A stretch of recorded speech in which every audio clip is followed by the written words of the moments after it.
To make any change, we need both the wisdom to know what to change and, of course, the courage to actually make this change and to deal with any obstacles or disappointments when it doesn't work out the first time around.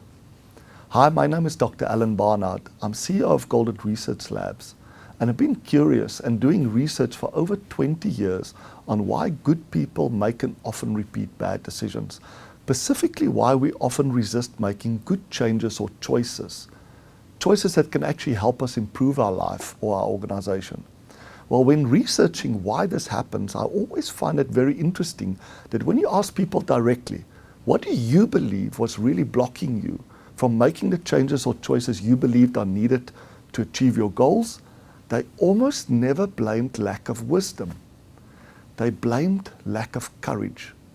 But is it really lack of courage that blocks us from making good changes or choices? Well, through my research, I realized that we often confuse lack of courage with the inability to make decisions involving ambivalence. Ambivalence is that awful emotion when you have mixed emotions about someone or something. You see both the positives and the negatives, and you first get stuck and then you overreact, triggering a vicious cycle. Here are two examples. Number one, we don't want to give up the positives of eating what we want until the negatives become so big that we end up overreacting, going on a crash diet, starting a vicious cycle.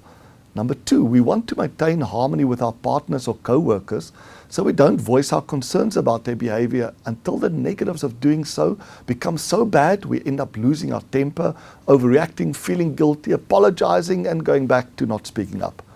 So what will happen if you give people a simple process to first of all understand and then to resolve their own ambivalence? Will it give them the courage they thought they lacked to make and sustain good changes or choices in their life or organization? Well, over the past few years, we've been conducting a research study to test this idea with both individuals and management teams around the globe. The outcome is really exciting. Yes, it does. In my upcoming Odyssey Decision Maker program, I will share with attendees the simple 5-step process called the ProCon Cloud method that they can use to first of all understand their own ambivalence and then to find a practical way of overcoming it.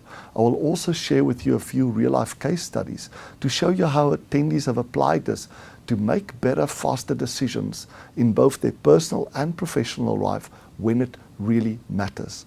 If you want to find the courage to start making those changes or choices that you know will help you, will help your organization, just click on the link below and let's start the journey together.